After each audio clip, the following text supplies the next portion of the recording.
question I think should be asked by the people who want to take us out. I mean, we get so much from Europe. We get trade, we get peace. I mean, over the last 70, 80 years, where we've traded bullets and bombs for negotiations, votes and debates, that's not been just out of coincidence. We get so much from free movement. We can move, live, work anywhere in the European Union. And if you think about the tech industry, we get so much in terms of recruitment.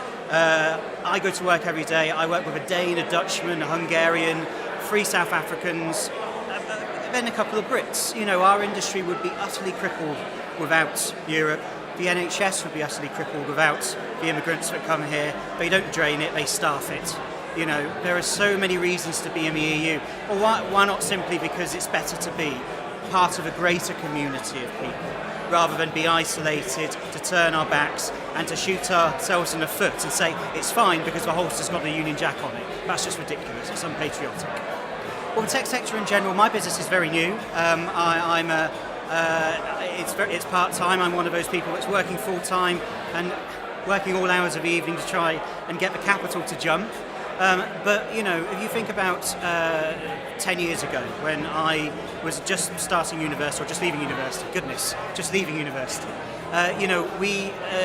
for the first time ever, somebody could start a business not by having lots of capital and a property and investors. They could just open a laptop, make a website. They now have all these other means. They've got Etsy, they've got Amazon. They can set up a shop themselves. All they need is a computer. They don't need to be rich. They can be from the poorest areas of the country, the poorest areas of London, and they can become entrepreneurs.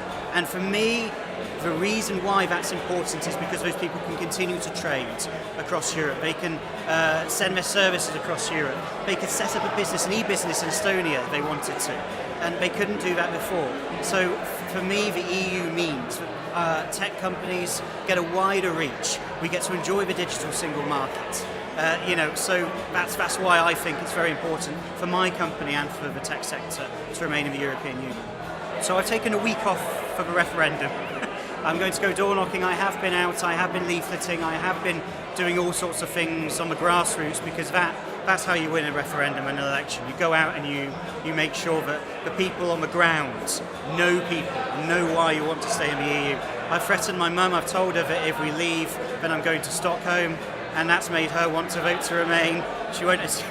She'll see me even less.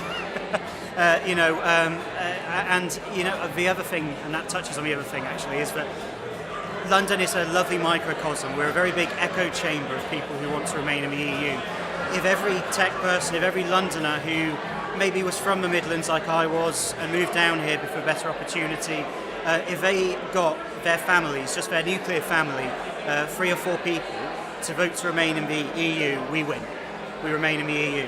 So the key is making sure that we don't sit here in this wonderful progressive echo chamber, but we do take the fight to places that are listening to fear-mongering on immigration. They don't have anything telling them otherwise except the red tops, whereas in London we see the benefits all around us. We see investment, we see the money that goes to it. People don't necessarily see the investment that comes from the Horizon 2020 programme of the EU to all these STEM research and R&D in the north, to the most deprived parts of the UK, and we need to be pushing that message that we're not just sending 350 million a day, which is a heinous figure anyway, to the European Union. We get it back in spades in terms of trade, investment, and in terms of the value we get from being a part of this great, wonderful community.